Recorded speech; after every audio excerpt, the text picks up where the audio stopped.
All right, so basically I'm starting a build series. As most of you guys know, I have a big IG build series, and just of my Integra, my RSX, my Mazda Speed, but mainly focused on my Integra. Had that car for 7 years. Not pretty much anything that's out of the ordinary, but it went from a stock LS car with a huge wing on it. Bought it in Charleston, West Virginia, and I had plans on just ITR swapping it and just having a regular day B18C5 and just cruising it around as a street car. Then I got into the idea of turboing it, so then I pulled the damn it. Anyways, brain fart. But to get back to it, I pulled the LS, I got a GSR, and I went from there. Then it was GSR NA. It was slow, wasn't to my liking, and then I boosted it. And I had two different setups. First setup was pretty nice. It was a top mount log manifold HX35, and that was pretty nice until the day I got it tuned.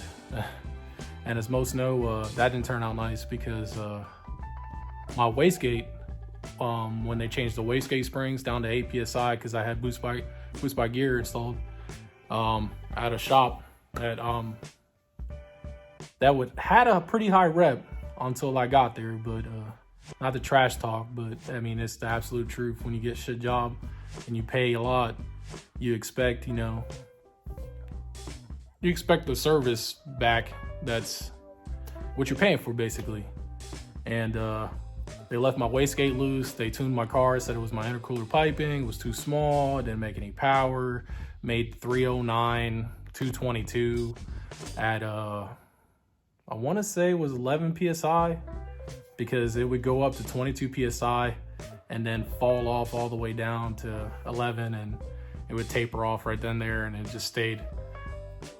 My IATs kept getting higher, car ran like shit. Got it home, said it was my distributor or something like that, so I put a new distributor on it, got it back to the shop, same fucking thing.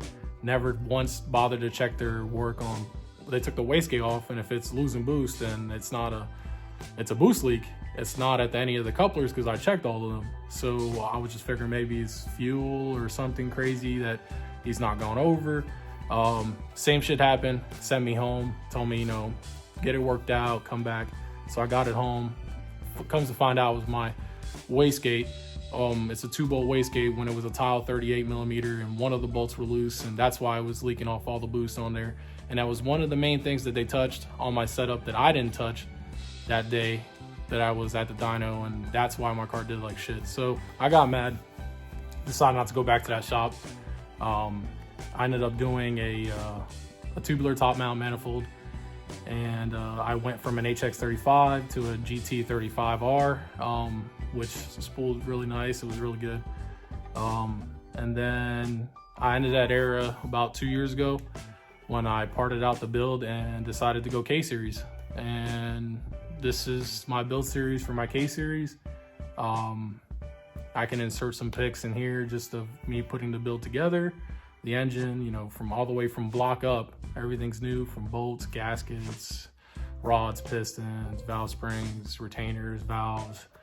Machine work was done by a very reputable shop, actually local to me, Cottageville Engine. Thank you for everything you guys done for me. Dave, you're the man.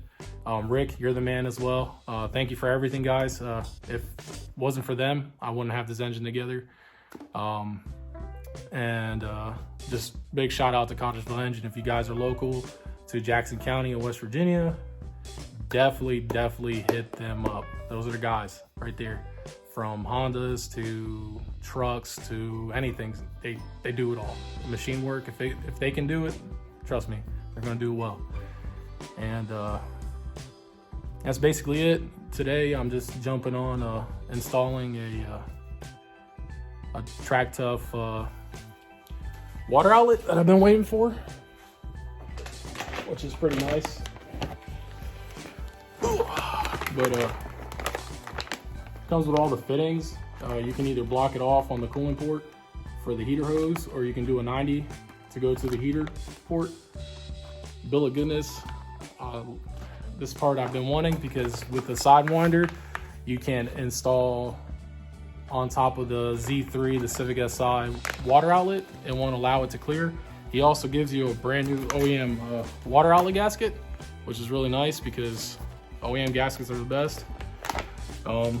No hate on the aftermarket community either, because I do sell parts for a living. So Felpro is pretty good as well. I mean, it's just a metal gasket with some sealant on it from factory, and it heats up and it seals well. But OEM's the best way to go on Honda. I mean, it's something that you have to replace twice, 3 times before you just figure out, I should have bought the Honda part first time around. Honda just yields the best results. That's just how it is, man. But can't wait to install this part. About to install it right now. I'll bring you guys along after I insert the build series, and then we'll go from there.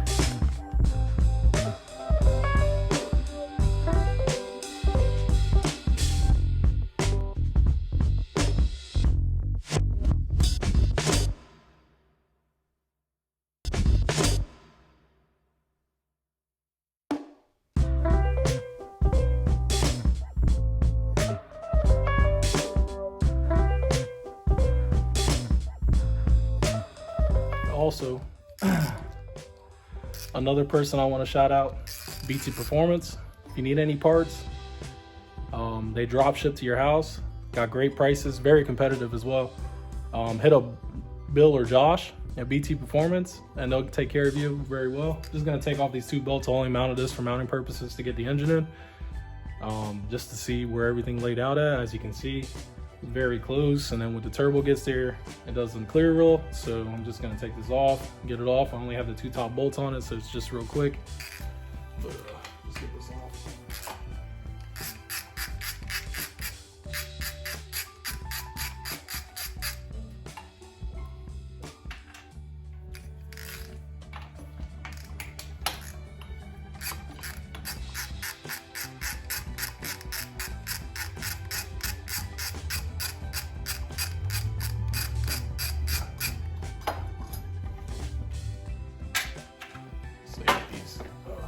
Always save your old Honda bolts. That's best fitment. Oh, just the best of the best. It's a brand new gasket. I'm gonna save that too. You never know when you'll need it. So on these gaskets, this is why you shouldn't use any type of RTV, ultra gray, any type of stuff like that, because it already has these parts where they compress, and these already have a coating on it. So once it gets hot, it seals up pretty well. Just finding out the pattern, which is not that hard, just like that. But I'm pretty sure that this stud comes out. Oh shit. So I have to get that out. Is not having enough space. Actually, yeah, I'll have space so I can put this on last. If not, I would have put this on. To work on this, it'd probably be, I don't know, 12 foot-pounds, maybe 14. It's not much. Once I find that other, I'll get right back to you guys. So after hunting for that screw for an hour, we finally found it. It fell in one of my V-band clamps and just got stuck there randomly. It bounced off the ground. I can't explain it, who knows, but we found it, so that's a good part. We got all 4 screws installed. It's pretty easy, pretty simple. You can get like Permatex, high temp thread sealant. I got this Jack stuff, it was pretty cheap. I had a gift card, I guess, online from buying stuff from them, so this will work. You probably shouldn't, but I just put a little bit on the threads. So that should be it. I don't want to go too tight because I don't want to break it. I don't want to strip it. I just want the thing to be sealed. Then once it dries, you can actually just kind of run your finger around the edge. Get the excess sealant. That's why I say a little bit goes a long way. You don't want to mess. And that's pretty much it. The basic wrap up on the install. Nothing too crazy.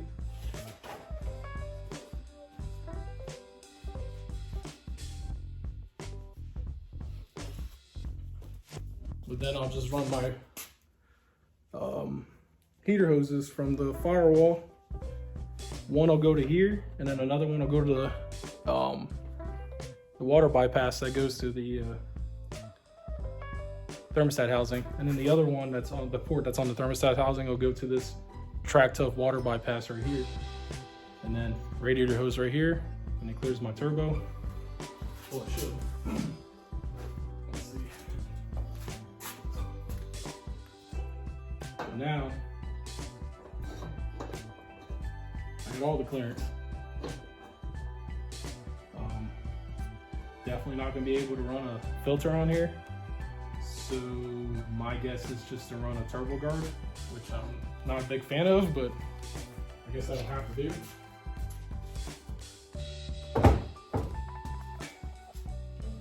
Now every turbo manifold is different, every brand is different. This is a PLM. Some other people actually take the time to make it where the turbo is actually sitting in a nice direction, but I'll just have to make this work because I spent a lot of money on it, and shouldn't be too bad if it boost creeps like some people say. Some people don't have no issues, some people do. If they do, I'll just get another wastegate and V-band and get the flange and get it drilled and welded on this side, and I'll have a dual gate setup of two 44 millimeters on there, which should definitely hold the boost and whatever, or just get that one cut and re-angled the correct way, which I don't think it is. So we'll get it cut and re-angled the correct way. If I have any boost issues, and we'll fix that right away. I'll hit up my buddy John. He's the man at welding.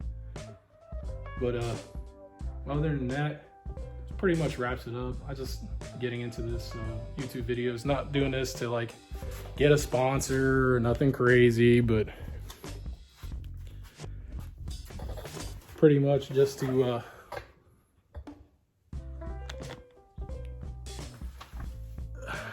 just so I'm not blowing up Facebook. And Instagram's fun, but I like to do video installs and stuff like that because sometimes I can't find something online that shows how to do something, and I obviously don't, and I hate blowing up my friends on Messenger like, yo, how do you do this? How do you do that?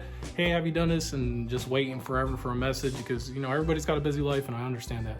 But some people just don't want to be blown up and ask questions. That's why a lot of these manufacturers, tuners, everything do not want to answer any questions on PMs and stuff like that. They rather answer an email because they can take their time to get to you, answer your question as best as they can, and be on with their day. Well, you know, just the same thing with everybody else. But being able to do these videos for some people, if anybody has a question or needs, you know, how to do something, just hit me up.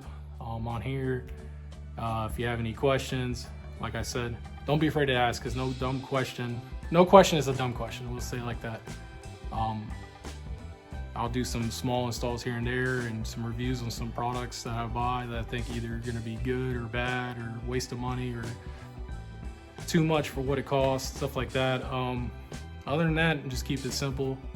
Keep these builds, and then hopefully by spring, summer, I should have this car running, but I'm not in a rush to get it done because parts are expensive, and I do have a family, you know, just like everybody else, I have bills and stuff like that. So there might be times where I don't have parts, but I might be doing small installs of parts I already have, because I have a ton of parts that I stacked up over the years buying, getting ready for this K-swap. So I still have stuff in packages ready to be installed here and there. You know, you bust your ass and save for parts and you buy them, because you still got to maintain a regular life for your family and your bills and your job and stuff like that. So it gets harder to do things like this. Being on quarantine right now,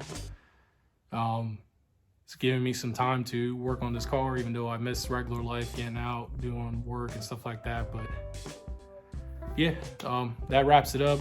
If you want to follow me on IG, it's Dc4 Dave, Dc4_Dave, D-A-V-E. I also want to thank everybody who's gotten me this far on this build.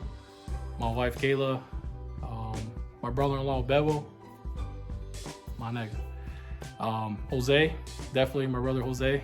He's just like Bevo. Them two really have my back and push me far, and probably wouldn't have gone far without them, honestly. especially him bevel up 24/7. Probably tired of my shit, but he'll be on here too as well, and he has like 3 builds. This guy's got a lot of stuff. Maybe I'll introduce the RSX down the road when I'm ready for it. It's having some issues, but I've been working on it on the side, kind of not posting about it. And I have my Mazda Speed 3, which I got back out after putting on new control arms, ball joints, you name it. Just got online, new wheels, tires. I took off the RSX that were mainly for the Speed, but yeah, that's pretty much it. If there's anything, just like, comment, subscribe. Even if it's a shitty video, shitty introduction, leave it down, a thumbs down, whatever you gotta do. Comment.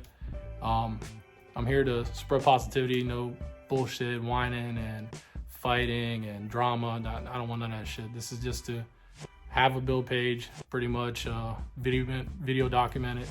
I'll even do it down to my tuning days and stuff like that, and me on the street doing some pulls and stuff like that, and getting the car running. But thanks, peace.